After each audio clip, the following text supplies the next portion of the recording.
Halo, selamat sore pemirsa TVRI Sulawesi Utara, dimanapun Anda berada saat ini. Selamat berjumpa kembali bersama saya Victor Arung di acara program talk show spesial Sang Toko untuk edisi kali ini di awal Januari 2022.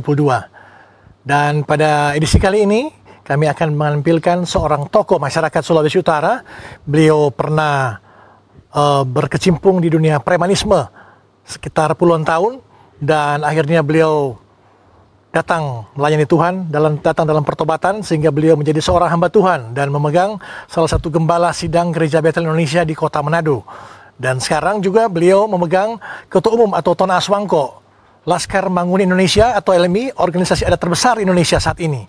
Dan bagaimana suka duka beliau, perjalanan hidup beliau, kisah hidup beliau, kami akan langsung berbincang-bincang. Kami telah mengundang di studio Pendeta Hanipanto STH sebagai Tona Aswangko Laskar Manguni Indonesia. Baik, selamat sore Pendeta Hani. Silakan bergabung di studio bersama saya. Selamat datang Pendeta Hanipanto. Tuhan berkati. Sehat selalu ya. Sehat. Baik, silakan duduk Pendeta Hani. Saya panggil Pendeta Hani atau Tona Aswangko lagi pas nih. Tergantung situasi. Tergantung situasi ya. Iya. Baik, Pendeta, selamat datang di studio TVRI kali ini dalam acara Sang Toko. Ini saya ingin tanya-tanya dikit ini nih, sebelum kita mulai lebih lengkap lagi. Ini Pendeta Hani ini karir awalnya di masa kecil pingin jadi apa sih waktu masih kecil? Cita-cita pingin jadi pendeta kah atau pingin jadi pilot misalnya atau apa? Memang hal-hal seperti ini tidak luput dari hidup di dalam keluarga seperti apa. Ya. Karena ada ungkapan bahwa apa yang kita hadapi atau hidup sekarang ini dipengaruhi dengan masa kecil. Ya. Jadi saya ini 12 bersaudara, Pak Fikar. 12 bersaudara. 12 bersaudara, ya. Sampai sekarang masih hidup 12. Oh, puji Tuhan ya. Saya anak ketujuh. Minta maaf kepada keluarga kalau saya katakan saya hidup di keluarga yang miskin. Saya bertiga itu dikasih surat peringatan, kami robek. Gurunya lihat dipukul pakai misal, kami keroyok. Oh. Dari situlah saya dipecat. Masih ada 1 tahun saya di Manado, saya berangkat ke Jakarta. Ya. 1 tahun saya tinggal dengan keluarga papa, saya sudah keluar. Jadi kurang lebih umur 14 tahun saya sudah hidup di jalan. Oke. Di kota Jakarta. 14 tahun sudah di Jakarta sudah ya? Di jalan. Begini Pak. Ya. Saya ngalamin itu, mau makan aja mesti nodong di Jalan Sudirman. Karena saya besar di daerah Duku Atas itu. Oke, Sudirman. Jadi kalau Sudirman itu saya mulai jadi debt collector, berantem tanah, sampai saya bikin badan hukum. Oh ya? Iya, jadi saya termasuk salah satu yang debt collector, yang ada badan hukum, yang ada sekian banyak bank, kredit macetnya saya yang urus. Nah di situ menimbulkan kepercayaan. Jadi saya pantang sekali gitu, ambil punya orang, nipu atau hal-hal begitu. Itu saya tidak seperti itu. Tapi Anda kategori di dunia hitam, di dunia premanisme. Tapi kenapa masih berpikir harus yang benar-benar, yang lurus-lurus? Kenapa? Ya mungkin ini pengaruh papa yang keras. Karena papa di kampung gini, kalau orang meninggal kami tidak pergi, bantu-bantuin, pulang dipukul sama rotan. Gitu. Jadi disiplin yang kecil itu membawa saya di Jakarta, sudah hidup di dunia begitu, tapi ada etika-etika yang tertanam ke saya. Nipu, ambil punya orang, dan hal-hal begitu buat saya tidak bagus lah. Sampai sekarang walaupun saya ada di jalan, saya tidak pernah maki-maki gitu. Keluar makian, saya anggap itu tabu buat ini saya. sangat bertolak belakang ya. Di satu sisi Anda preman, satu sisi Anda masih ada nilai-nilai kasih dalam diri Pendeta Hani. Ini gimana situasi saat itu? Memang saya tidak mengerti. Itu sudah tertanam dari kecil seperti itu. Saya hampir keliling itu kantor polisi di sana. Bahkan yang pada saat itu yang sangat ditakuti dalam tanda kutip itu ada Pom Guntur, PM sana. PM saya 2 kali ditahan. Masuk di situ ya, ditahan ya. Jadi istilahnya lulusnya dari sana lah. Tapi bukan soal nipu dan segala macam. Bukan soal kasus seperti apa yang pengalaman menarik, bukan pengalaman menarik, yang bikin Anda trauma, tidak akan mengulangi lagi, tidak mau bergabung di dunia premanisme, atau ada hal apa yang membuat Anda berhenti, Pak Pendeta Hani, di dunia premanisme? Pada waktu saya umur 37, tahun 96 lah itu. Kan ini dunia malam itu kan kehidupan kita. Kak, saya satu saat, waktu itu kan top sekali itu M Club itu, diskotik hampir 15.000 Di orang. Blok M ya. Di Blok M. Jadi saya duduk di dunia itu, saya tidak bisa nikmati lagi. Tapi saya tidak tahu bahwa itu panggilan Tuhan. Ya. Kok mulai tidak nikmati itu? Mulai timbul pikiran saya untuk pulang di daerah, pingin ada rumah di pinggir kota, ada air dan seterusnya. Mulai itu datang. Tapi saya tidak ngerti karena saya tidak ada di gereja, saya tidak pernah baca Alkitab. Ya. Jadi saya jauh dari hal-hal seperti itu. Sampai sebenarnya klimaks panggilan saya itu tahun 96. 96 ya. 96, saya sempat ribut di Cikgini, ini hampir... Tapi total berapa tahun Anda dalam kelompok organisasi? Sekitar 28 tahun. 28 tahun ya? Ya, jadi dalam tanda kutip begini, orang mungkin masuk penjara, oh itu bunuh orang karena spontan. Ya. Istrinya diganggu atau dan gitu-gitu. Tapi saya ini kan dari kecil hidup di dunia itu, jadi seperti mendarah daging, sudah hidup di dalam saya. Makanya kalau Pak Fik tanya, Pak Hani cita-cita ingin jadi apa tuh? Nah. Saya enggak ada cita-cita pengen jadi pendeta, pengen jadi pengusaha, pengen jadi tentara, gubernur, atau polisi, bupati, wali kota. Ya. Saya terobsesi dengan film-film Italia itu. Mafia-mafia. Saya pengen jadi mafia, tetapi bicara mafia kan ada perusahaan, ada mobil dan seluruhnya, tapi ditata administrasi itu. Itu cita-cita saya. Tetapi saya tahu bahwa ada risiko yang bisa masuk penjara atau tiba-tiba dibunuh orang dan di luar normal ini cita-cita Pak Hani ya, karena anak-anak sekarang apalagi anak dulu yang saya tahu ya pengen jadi dokter, pengusaha, pendeta, pilot, tapi Pak Hani pengen jadi preman ya, jadi penjahat yang betul-betul penjahat lah. Luar biasa. Jadi mafia lah dalam terpikir apa Pak waktu itu? Teman saya di Jakarta. Oke. Pantas kamu doa kali itu. Wah, saya udah 5 tahun jadi pendoa syafaat ini. Mereka ibadah, saya di luar. Jam 10 bilang, saya mau pulang Manado. Tunggu aja, kami mau doa semalaman. Bingung lah saya. Bagaimana lagi doa semalam? Waktu saya jalan sampai di Koya, Pak Fik tahu itu ada kubur kan? Oke, iya. Lampu mobil saya mati dua-duanya. Kan tidak mungkin jam 11 malam saya turun Manado. Iya. Saya balik ke rumah itu. Dan di situ mereka sementara doa. Dan pada hari itulah saya ngalamin tuh istilah itu kepenuhan Roh Kudus. Saya berbahasa roh, nangis dan dibikin pelepasan 6 jam. Oke. Ngalamin itu. Saya hanya 2 minggu di Manado. Waktu saya pulang Jakarta, saya tidak pergi lagi ke rumah perempuan itu. Iya. Saya langsung jemput istri ke tempat kos, urus urusan saya. Dan saya menemukan bagaimana Tuhan mempermudah semua urusan saya. Termasuk urusan tanah itu yang akhirnya damai. Saya bisa terima uang dan pulang Manado. Saya langsung pulang Manado. Ya, Pendeta Hani, waktu di awal itu pengen balik Manado, apakah karena dunia Anda, dunia premanisme, dunia gangster gitu, banyak musuh sampai Anda pikir, sudah melarikan diri aja ke Manado? Atau memang panggilan Tuhan yang... Panggilan Tuhan. Bukan karena musuh mencari-cari Anda ya? Karena kan kehidupan seperti itu kan sudah risiko. Tiap hari ada pasukan ikut dan segala macam. Berantem tanah di sana, jadi kehidupan itu malam di Nekot. Ini sudah kehidupan sehari-hari itu. Tetapi peristiwa saya itu ketemu Tuhan itu kan panggilan. Jadi waktu saya pulang, saya masih bawa uang cukup banyak, Pak Fik. Jadi saya mengalami 2 fase begini. Waktu tidak dengan Tuhan, bagaimana saya hidup sampai mau makan pun saya mesti dodong. Saya dagang narkoba bertahun-tahun di sana. Jadi pelaku. Nah, waktu saya pulang, saya masih bawa uang cukup banyak. Tapi Tuhan izinkan juga itu semua habis. Saya ngalamin itu. 10.000 pun tidak punya, mulai jual gelang, kalung, istri ini, sampai betul-betul. Berapa lama kondisi seperti itu? Yang memang habis sama sekali Tuhan proses? Kurang lebih hampir 3 tahun. 3 tahun ya, memang habis sama sekali. Habis, sampai tidak ada lagi yang mau dijual. Sampai barang berharga yang saya bawa dari Jakarta hanya lemari tempat tidur 1 set yang saya beli dari Jakarta. Itu pun saya sudah tawarin menjual. Saya sudah bilang istri saya sudah siap tidur di tikar. Karena itu yang saya bilang, karakter saya yang itu dibentuk di jalan.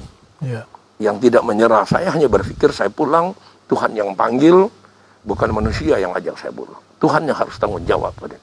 Saya hanya menjalankan panggilan Tuhan.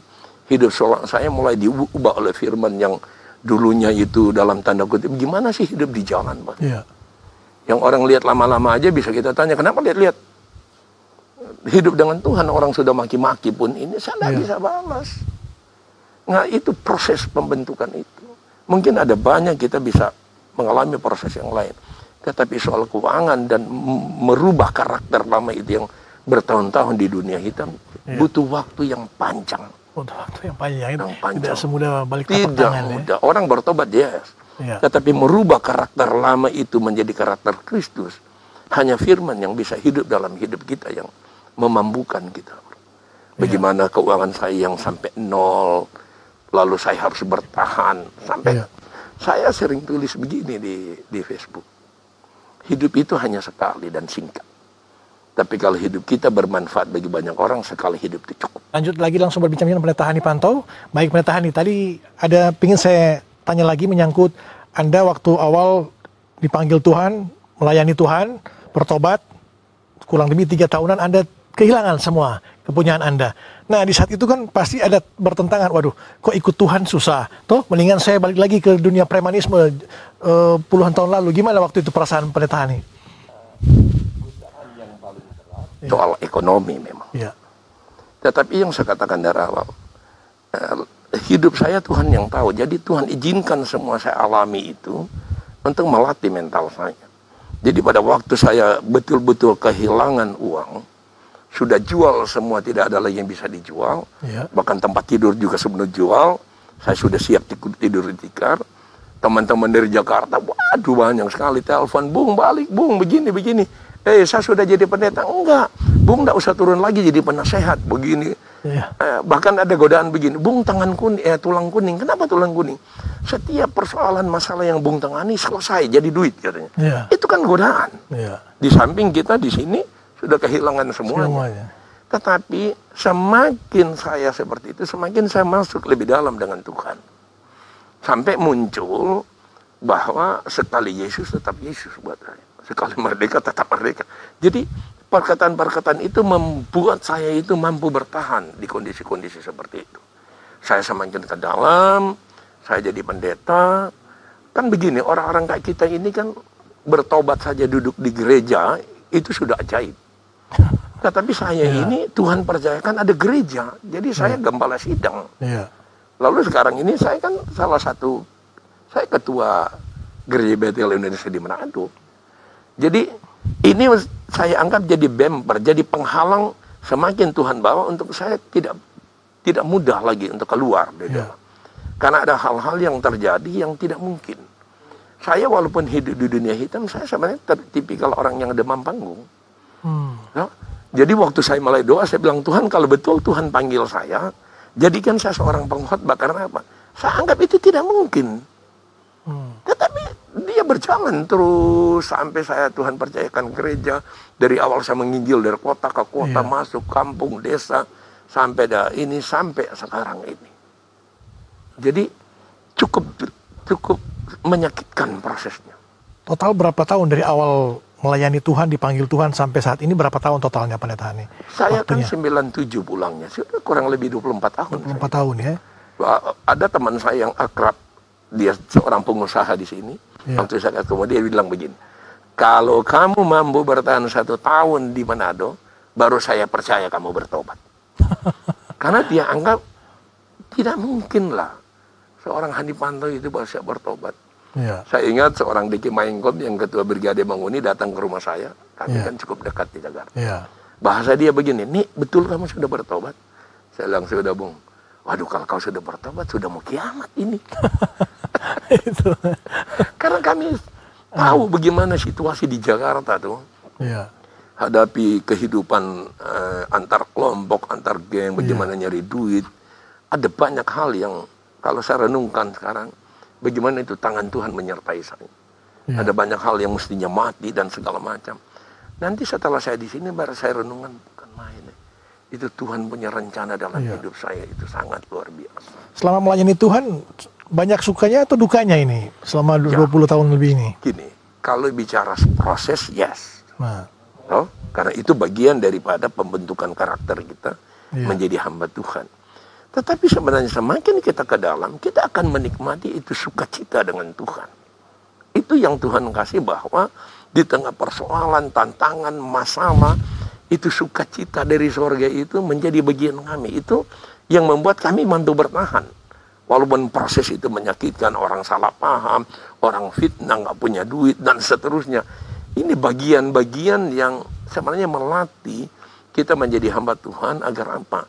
Di saat kita menyampaikan firman, di saat kita sharing sama orang, itu bukan lagi katanya, tapi kita mengalami langsung. Agar itu Kristus hidup di dalam hidup kita. Orang akan lihat, waduh dulu dia emosional, sekarang enggak. Waduh dulunya dia pelitnya luar biasa, sekarang berubah. Wah dulu dia tukang gosip, berubah. Wah dia tukang hoak, dulu sekarang berubah. Jadi hal-hal yang negatif akan terlihat dia mulai membaik, berubah. Ya. Itu tandanya perubahan di dalam Tuhan itu. Baik, kita ingin tampilkan kegiatan-kegiatan Pendeta Hanipanto sebagai Ketua Ormas Adat terbesar Indonesia, LMI. Wah ini pakai pakaian adat ini. Ini di acara mana nih sama Pak Gubernur? Pendeta di Kawangkoan ini. Ada Kawangkoan, acara Ormas. Pak Gubernur Oli Dondo Kambe ini ya, melepas. Pak Gubernur yang lepas ini. Ini Laskar Manguni di depan ini. Nah ini kan Anda dari dunia premanisme masuk melayani Tuhan, dipanggil Tuhan kan, terus membentuk organisasi adat yang di mata masyarakat dalam tanda kutip organisasi premanisme juga ini di mata masyarakat awam. Nggak bisa dipungkiri. Itu, ya. Ada sebagian masyarakat melihat ormas ini malah ada kesan menakutkan. Iya, berarti Anda dari dunia premanisme ke Tuhan premanisme lagi atau gimana? Bisa dijelaskan? Itu makanya saya bilang orang melihat seperti itu. Tetapi saya menemukan sebenarnya ormas ini tergantung yang bawa siapa. Karena kan ormas ini sah di mata pemerintah, ada undang-undangnya. Undang-undang nomor 17 tahun 2017. Itu jelas ormas itu untuk membawa aspirasi masyarakat, mendorong masyarakat jadi mandiri, bagaimana bersinergi dengan pemerintah yang sah dan seterusnya. Nah, waktu saya bikin ormas ini, saya kumpul dengan teman-teman, satu yang kami canangkan, dia harus jadi nasional. Nasional maksudnya begini, walaupun saya seorang pendeta yang identik Kristen, di Minahasa yang lebih mayoritas Kristen, kami sepakat dengan teman-teman membentuk Laskar Manguni Indonesia sebagai ormas adat, tapi dia nasional maksudnya semua suku, semua agama ada di dalam. Masuk ya. Makanya kita sepakat bahwa ormas itu harus menjadi perekat bangsa. Makanya kita cepat sekali sampai di daerah lain itu diterima karena apa? Kita nasional. Tidak identik karena saya pendeta, oh itu identik dengan Manado dan Kristen. Umpamanya contoh saya, ormas-ormas adat ada identik dan kekerasan, Pak Pendeta Hani. Gimana Anda menyikapi ini? Ya, kan kemarin ribut, ada ormas di Jakarta ribut sampai polisi dipukul. Belum lama ini ada ribut juga di Bandung. Saya melihat sebenarnya tergantung ini dibawa kemana. Kalau saya sering saya katakan ke teman-teman, pertama kita sudah selesai, tidak lagi bahas ini Kristen, ini Muslim, ini Buddha, ini Konghucu, ini Katolik, stop. Karena kita ini plural, kita ini nasional. Kedua, saya sering katakan, kalau ada masalah SARA, LMI bisa hadir menjadi pendingin, bukan jadi provokasi. Nah, jadi hal-hal begini saya ulang-ulang. Harus bisa sinergi dengan TNI Polri dan mensupport, mendukung pemerintah yang sah. Dalam tanda kutip, kalau kita melihat pemerintah ada yang dalam tanda kutip ada sesuatu yang kurang baik, kami akan buka dialog untuk datang berkunjung dan sampaikan. Jadi bukan begini, apa aja karena ormas identik dengan demo, apa-apa aja demo. Buat saya demo itu adalah pilihan terakhir. Harus ada dialog persuasif yang harus dibangun. Saya tanya kepada anak-anak di Laskar Manguni, kalau saya kumpul saya sering bilang, mungkin saya belum bisa bilang kalian stop minum. Tetapi tidak boleh Laskar Manguni kumpul ada foto lalu minuman kemana-mana yang kalian udah mabok kasih kesan. Tidak boleh. Saya larang itu. Jadi tergantung kita pimpinan mau bawa kemana ini ormas ini. Sisi melekat pelayan Tuhan, gembala sidang. Satu sisi melekat dalam tanda kutip masyarakat organisasi ormas adat yang banyakkan preman. Nah, bagaimana menyiasati dua profesi, Bahkan saya melihat begini, di ormas ini kalau dalam tanda kutip masih ada yang bandel lah, ada yang tidak hidup. Itu menjadi peluang saya untuk menyampaikan bagaimana itu firman, bagaimana hidup yang baik. Nah, Anda ini bawa-bawa pasukan ini untuk apa ini? Ini waktu kita demo di Kejati soal korupsi. Saya tipikal juga ini di kantor Kejati ini. Jadi saya juga menyikapi hal-hal begini. Yang sudah pasti hukumnya orang korupsi pasti saya turun seperti itu. Bahkan kasus ini saya sampai demo di Kejaksaan Agung, bahkan saya sampai di KPK ini kasus ini. Dan terbukti yang kita demo ini oleh pengadilan dinyatakan bersalah dan dihukum. Jadi sampai sekarang Anda konsisten dengan ormas Anda, yang salah katakan salah, benar katakan benar ya. Saya yang begini tidak bisa diorder. Wah, saya demo karena dikasih duit. Itu jauh dari saya. Karena saya tidak pernah ambil uang dalam hal-hal seperti ini. Berapa ribu pasukan Laskar Maung Indonesia? Ini ada ya? turun ini 2000-an ini. 2000-an ya? 2000-an ini. Anda bisa ya mencalonkan sebagai seorang calon pilkada nanti. Kalau sudah punya masa banyak, Pak Pendeta. Jadi gini, godaan itu sering datang ke saya, Pak. Saya kan ada di dunia rohani, di gereja. Orang mau nyalon, datangin gereja. Kita udah ada di dalam. Saya lintas agama bisa bergaul. Di ormas, ini adalah Depdagri yang bilang loh, bahwa LM ini adalah ormas adat terbesar di Indonesia. Bahkan kami ada di Jepang, 2 tahun yang lalu saya lantik itu ada kurang lebih 39 negara bagian di Amerika. Sampai di luar negeri ya? Iya, seolah-olah tidak mungkin, mana ada ormas di Amerika, tapi faktanya ada. Jadi, orang pikir saya membangun semua ini, kan saya ada panti rehabilitasi narkoba juga. Satu-satunya di Sulut. Karena dulu saya dagang narkoba, sekarang saya jadi yang rehab itu, satu-satunya. Jadi di sisi yang itu ada teman-teman bilang, Pak, ya masuk DPR lah, Pak jadi DPD lah, dan seterusnya.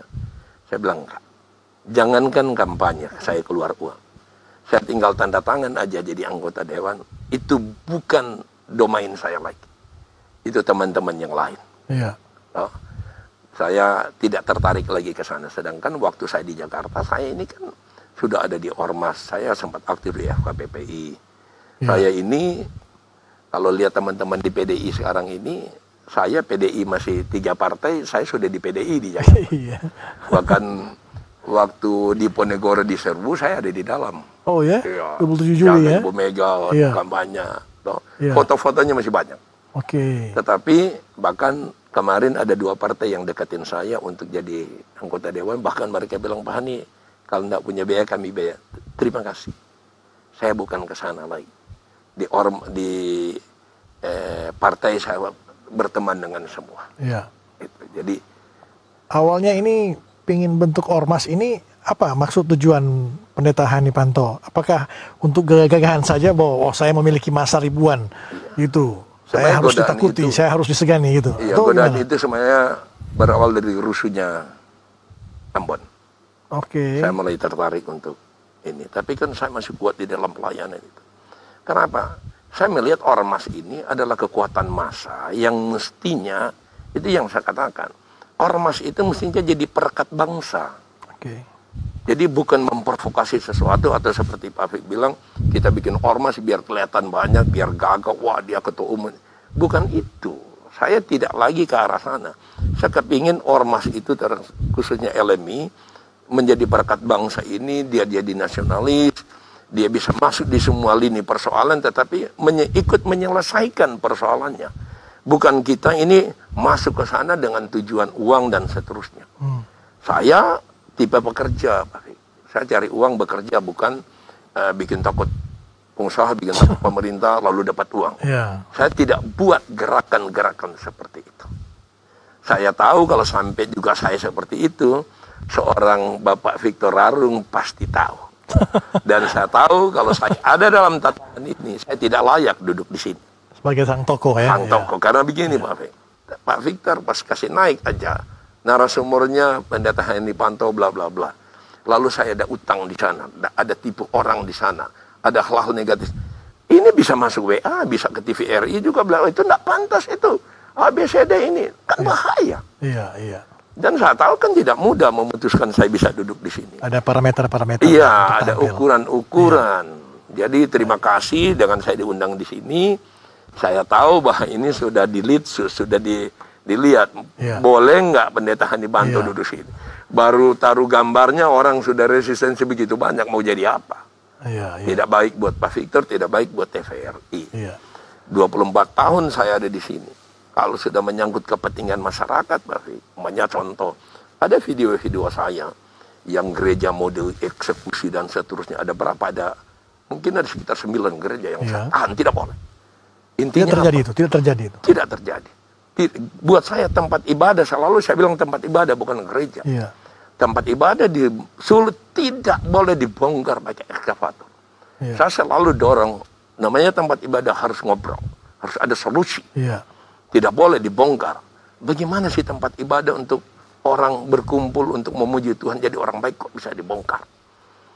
Nah, saya bilang tempat ibadah karena apa? Mau dia gereja, mau masjid, mau pura, mau apa, kalau yang tempat ibadah, saya pasti ada di situ untuk tidak boleh. Iya. Itu prinsip buat saya, Pak. Kepuasan seperti apa yang Pendeta Hanipanto alami, nikmati pada saat gereja mau dieksekusi atau tempat ibadah yang ingin dieksekusi? Perasaan gimana setelah memang benar-benar tidak terjadi gitu? Dan saya begini, saya bisa blank dalam tanda kutip begini. Yang namanya saya ada di situ, saya bilang tidak boleh gereja dibongkar, atau masjid, atau pura. Ya kalau kalian membongkar, mesti tembak saya dulu. Saya harus mati. Oh gitu Karena ya? apa sih saya lawan? Dan kalau saya dalam posisi itu, Itu Pak, posisi sadar dan siap kalau dan saya terjadi siap ya? mati di situ. Itu. Bahkan hal ini saya bicara di mimbar saya bilang. Iya. Kalau waktu Tuhan izinkan saya mau mati, saya pilih itu daripada saya mati di rumah sakit. Saya sering bercanda kedua. Iya. Kalau Tuhan izinkan kalau saya mau mati di pesawat. Karena apa? Kalau saya mati, saya masih kasih tinggal duit miliar buat keluarga. Orang ketawa. Tetapi soal saya bela tempat ibadah, apa itu di gereja, masjid, pura ini, itu sudah jadi prinsip. Iya. Kalau kalian masuk dan itu dia mesti harus bunuh saya. Dan saya siap mati di situ. Nah, ini karakter saya di jalan yang 28 tahun. Dalam tanda kutip, hal-hal negatif yang saya lakukan pun, saya siap ditembak. Sampai sekarang ada nggak teror-teror ke Pak Hani dan keluarga misalnya akibat dari mungkin walaupun bukan pendeta Hani tapi ormas-ormas yang pendeta bawahi ada membuat ya kekecewaan ke masyarakat misalnya gitu. Ada nggak Saya seperti kasih itu? contoh aja yang gambar tadi. Iya. Soal saya demo yang korupsi. Wow, Iya. banyak banget. Iya. Saya diancam, anak saya, dan seterusnya. Tetapi buat saya itu bagian konsekuensi resiko yang saya pilih. Saya waspada, ya. Anak saya pun keluar, saya batasi dalam konteks-konteks ini. Tetapi kalau masalah itu mesti datang ke saya. Karena saya berpikir begini, di Jakarta itu berapa kali harus dalam posisi harus mati. Tetapi kok tangan Tuhan saya ada di sana sampai saya bisa ada di Manado, jadi seorang hamba Tuhan. Iya. Tuhan izinkan ada ormas yang dalam tanda kutip masih banyak orang melihat itu ormas itu identik negatif. Iya. Tidak bisa dipungkiri. Iya. Tapi saya kok tertantang pingin balikin bahwa tidak semua seperti itu. Pendapat ini juga bisa salah. Tidak mudah memang, Afik. Institusi TNI Polri dan yang ketat Butuh waktu, penerimanya, toh ada oknum-oknum yang tidak betul. Apalagi ormas yang tidak ada pilihan apa dia itu harus tinggi, tidak tato dan seterusnya. Kalau ada konflik dalam biasa itu. Nah, LMI ini kan tadi pendeta katakan sebagai organisasi adat terbesar Indonesia. Iya. Ini bagaimana gaya kepemimpinan apa yang Pendeta Hanipanto lakukan dengan gaya kepemimpinan yang otoriter atau merangkul atau seperti apa? Ya, mana ada sesuatu itu jadi besar kalau otoriter. Dia makanya semboyan dari LMI itu bersama kita bisa. Saya lebih cenderung ngobrol apa yang mau dibuat. Oke. Tetapi saya dorong termasuk untuk cari uang. Saya sering bicara. Cari uang itu bukan bikin takut orang, harus bekerja. Bekerja, betul. Harus dorong. Sudah bukan zamannya lagi ya? Iya, makanya saya pun membuat ada perusahaan satpam, ada klinik saya buat agak, saya kasih contoh. Saya pun cari uang itu bekerja. Oke. Karena dalam tanda kutip begini, Pak Fik, yang Pak Fik bilang ada di gereja ini, ya saya sadar. Kalau saya hanya di gereja, kehidupan saya jelas. Iya. Tetapi ada ormas yang biayanya juga cukup tinggi. Bagaimana saya membiayai itu? Apa saya datang dalam tanda kutip ke pengusaha minta duit, ke pejabat ini minta duit? Pak Victor ini dekat dengan orang-orang seperti itu. Pernah dengar saya datang minta duit? Iya. Dan sekarang pengen tanya ini menyangkut Anda sebagai Tunas Wangko Laskar Bangun Indonesia. Ini organisasi terbesar adat di Indonesia ya. Ini pengalaman awalnya bentuk ini tahun berapa dan bisa ceritakan lagi apa-apa aja yang sudah LMI lakukan untuk bersinergi dengan pemerintah Provinsi Sulawesi Utara. Jadi intinya begini, Pak. Ini kan dia lahir kurang lebih 6 tahun yang lalu. 6 tahun yang lalu ya. Jadi ini saya sementara keliling Indonesia nih, karena hampir semua sudah selesai 5 tahun. Iya. Minggu lalu hari Sabtu saya ada di Kalimantan, Pak. Kalimantan Timur, lantik DPW-nya, Balikpapannya, bulannya, terus. Ini nanti Jakarta sama Banten lagi diatur kapan saya berangkat. Minut sudah selesai bitung. Jadi saya sementara itu. Tapi gini intinya, ormas itu mestinya dia kembali kepada undang-undang ormas. Mestinya. Siapapun yang membuat ormas, dia harus baca betul-betul Undang-Undang Nomor 17 tahun 2017 apa fungsi ormas sih? Agar ada acuan. Bukan orang bikin ormas lalu seenaknya bisa bikin ini, bisa ini, bisa ini, bisa tiba-tiba malah bertentangan semua dengan pemerintah. Justru itu sudah lari dari konsep awal apa itu ormas. Ormas kan mestinya memberdayakan masyarakat, mendukung masyarakat menjadi mandiri, sinergi dengan pemerintah untuk menghadapi Indonesia yang negaranya bukan Singapura yang penduduknya malah Jakarta lebih banyak. Kita punya 17.500 pulau, ada 1.340 suku, ada 800 lebih bahasa lokal, ada 300 etnis, ada 34 provinsi, ada ratusan kabupaten kota, ada 6 agama. Ini negara yang besar. Kita jadi jangan lagi menjadikan ormas hanya dalam tanda kutip mengganggu pemerintah gitu. Apalagi mulai korek Pancasila, korek 4 pilarnya. Mestinya kita ini buat ormas, kita udah tahu dari awal bahwa buat ormas mensupport pemerintah. Soal ada pemerintah atau dalam tanda kutip oknum yang melakukan pelanggaran, itu soal lain. Semua orang bisa mengkritisi itu.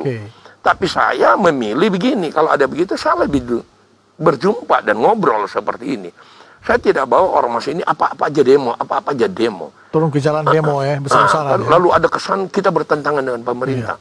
Agar kelihatan wow gitu. Sebenarnya itu salah.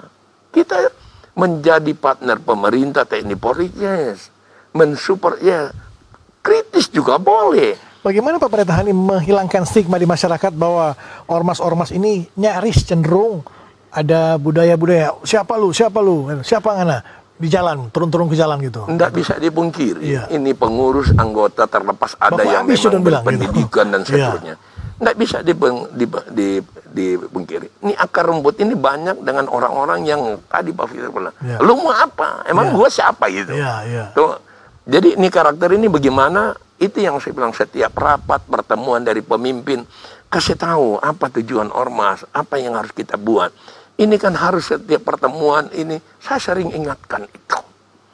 Dengan harapan omongan saya itu harus didengar. Karena apa?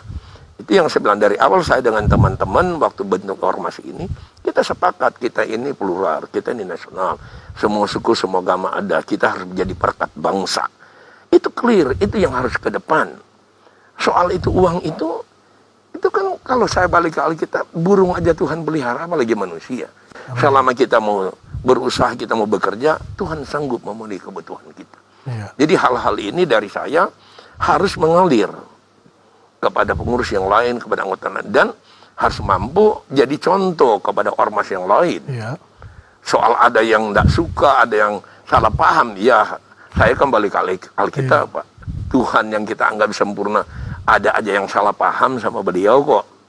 Apalagi kita, saya yang 28 tahun hidupnya di dunia antara yang hampir sudah jadi karakter itu kehidupan itu. Tetapi kalau kembali ke Alkitab, yang mustahil bagi manusia kan tidak mustahil bagi Tuhan. Tuhan mampu mengubah banyak orang, Tuhan mampu mengubah saya. Itu yang menjadi kesaksian hidup kita. Bagaimana yang saya katakan tadi, hidup itu hanya sekali. Kalau hidup kita bermanfaat bagi orang banyak, maka sekali hidup itu cukup.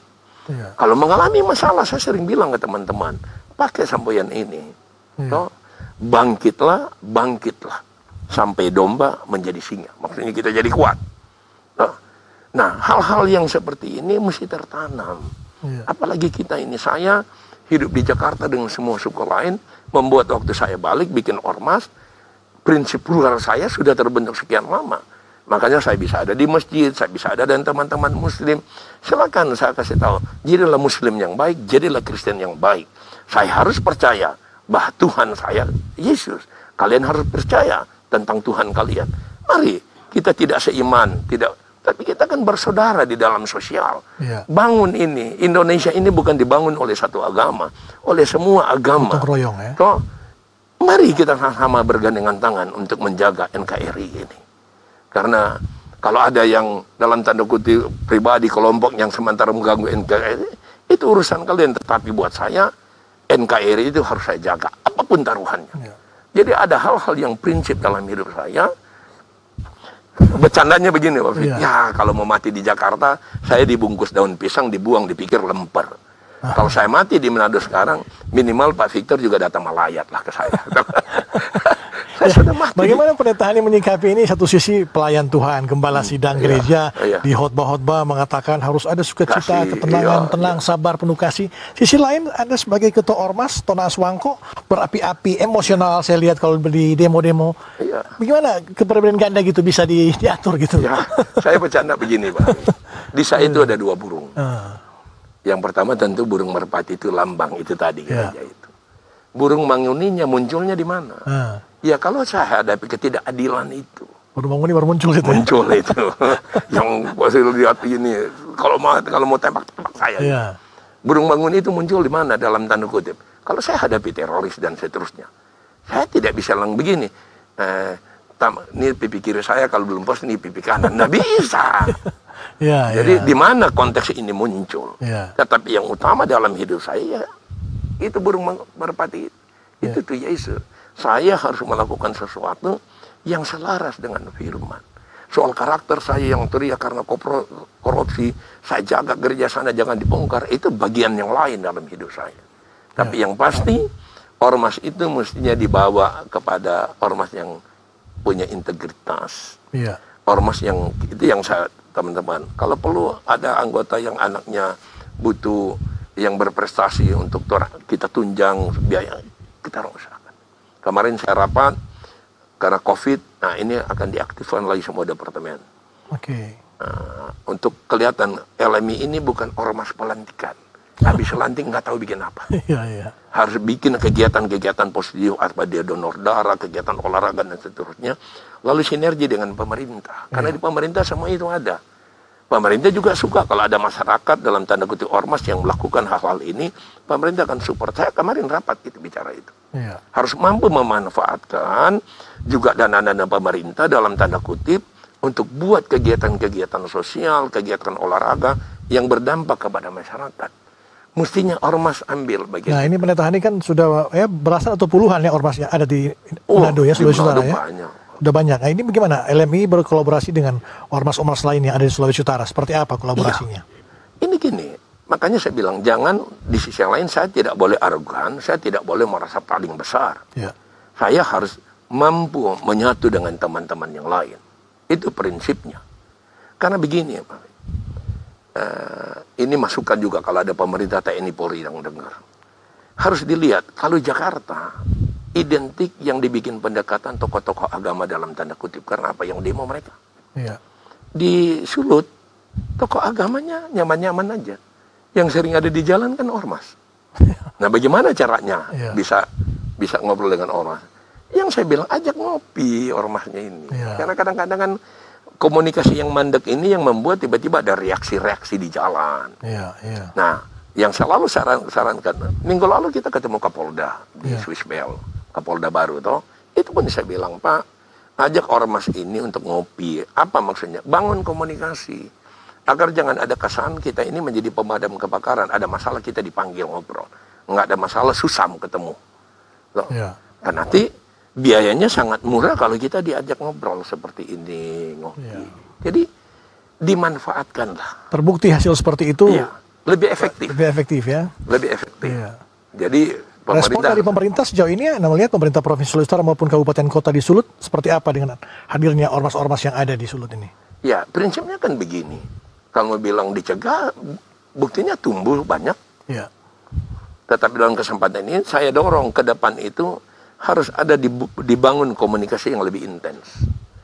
Karena ada kesan lebih banyak kepada dunia rohani nih, para tokoh agama, organisasi banyak, FKUB, BAMAK ini terkesan lebih dominan kesan. Di sisi yang lain ya betul itu bicara tentang Tuhan. Tapi ingat di masyarakat ini ada ormas.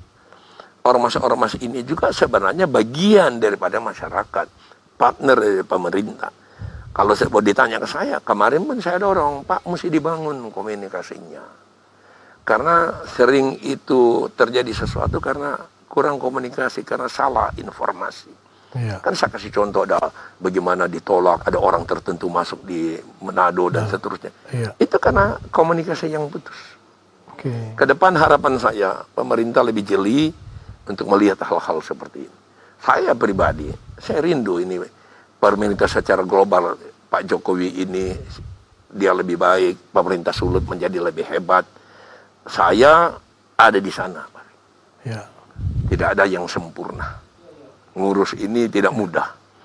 Tidak bisa ngikutin semua mau orang, tetapi kan ada plafon, ada tujuan, ada standar gitu. Iya. Kalau ditanya ke saya, apa kuncinya? Bangun komunikasi, cuman itu. Pak Pendeta Hani, saya ingin tanya nih, bagaimana Anda melihat ormas-ormas garis keras yang ada di Jawa sana yang kesannya nyaris pemerintah tidak bisa hadapi waktu lalu-lalu gitu. Itu penyebabnya apa kira-kira menurut Anda ini? Maka saya bilang, dari awal mestinya dibangun komunikasi. Iya. Makanya kemarin juga waktu dengan Kapolda, berkembang omongan-omongan seperti ini, saya bilang, Indonesia ini bukan persoalan soal agama, Kristen, Muslim, Buddha dan seterusnya. Ini bukan persoalan etnis dan suku. Yang persoalan di Indonesia adalah penegakan hukum. Ormas-ormas yang dalam tanda kutip yang mengganggu pemerintahan, coba yang melanggar hukum itu diproses. Dia akan ada efek jerah. Mereka tidak diberikan ruang untuk berkembang yang seolah-olah tidak bisa disentuh oleh hukum. Iya. Makanya timbul stigma. Kalau dulu dikatakan hukum itu hanya tajam ke bawah kepada masyarakat, dia tumbul ke atas yang dalam tanda kutip ada pejabat, orang ada duit. Iya. Tapi sekarang muncul ada kesan hukum itu juga tumbul kepada mayoritas, kepada orang banyak. Nah kalau sudah banyak demo berbanyak-banyak, sudah sulit. Nah makanya ke depan hanya satu. Ini mulai terlihat kan penegakan hukumnya. Iya. Yang ini sulit disentuh hukum sekarang udah ditangkap. Dimain-main Yang ini sekarang. ini awal yang baik. Makanya tanpa mengurangi hormat saya kepada presiden yang lain, Pak Jokowi ini manusia yang luar biasa ini, Pak. Orang bilang, wah muka desa, ini lihat yang muka desa. Semua yang ekonomi yang dulu blok rokan sekarang diambil. Ini yang di Papua sudah diambil 50. Ada banyak bisa diambil. Yang dulu HTI tidak dibubarkan loh, di era Pak Jokowi. Jadi samakan ini pemerintah harus disupport. Iya. Ormas-ormas yang dalam tanda kutip yang tidak lagi berasas Pancasila, pemerintah harus tegas. Kalau terjadi pembiaran, tiba-tiba kita jadi kayak Yugoslavia, tiba-tiba kita jadi kayak Rusia, mulai pecah. Suku mulai minggir, ini minggir. Baik. Jadi penegakan hukum, pendekatan persuasif adalah solusi bagi bangsa ini. Baik, Pendeta Hani, yang terakhir mungkin ada semacam harapan kepada pemerintah Provinsi Sulawesi Utara, masyarakat Sulawesi Utara, dan ormas-ormas juga di Sulawesi Utara, seperti apa mewakili ormas? Tidak bisa dipungkiri kalau bicara Sulawesi Utara, untuk sekarang ini identik dengan gubernur kita, Pak Oli. Ya. Secara keseluruhan, saya lihat beliau ini sangat luar biasa. Banyak contoh, saya sempat sampaikan bahwa Pak Oli ini sangat kuat lobby di Jakarta. Ya. Investasi ini itu tidak bisa dipungkiri. So, harapan saya, kelebihan beliau dalam konteks itu, beliau mampu membangun komunikasi termasuk kepada ormas yang ada di bawah. Ya. Hanya itu kuncinya. Beliau punya kemampuan. Tentu pemerintah daerah jadi ukuran beliau. Beliau ini tangan dingin. Oke. Minta maaf bukan langga puji. Saya anggap beliau ini orang yang hebat, orang langka oleh ini. Jadi beliau masih ada kurang lebih 2 tahun. Kita masyarakat dukung beliau. Dukung sampai tuntas ya. Siap. Baik. Ini investasi memuncul, ada kek, ada likupang. Ini luar biasa. Harus dukung sebelumnya. Tidak luput dari seorang gubernur kita. Baik. Ya. Terima kasih Pendeta Hani Panto. Tuhan berkati. Sama-sama. Sukses terus dalam pelayanan dan juga sebagai Siap. tokoh adat Sulawesi Utara di Ormas LMI. Terima kasih. Tuhan berkati. Ya, terima kasih. Pemirsa, demikian perbincangan kami bersama Pendeta Hani Panto STH sebagai Tonas Wangko Laskar Bangun Indonesia. Dan saya Victor Arum undur diri. Sampai jumpa di periode berikutnya. Dan terima kasih atas perhatian Anda.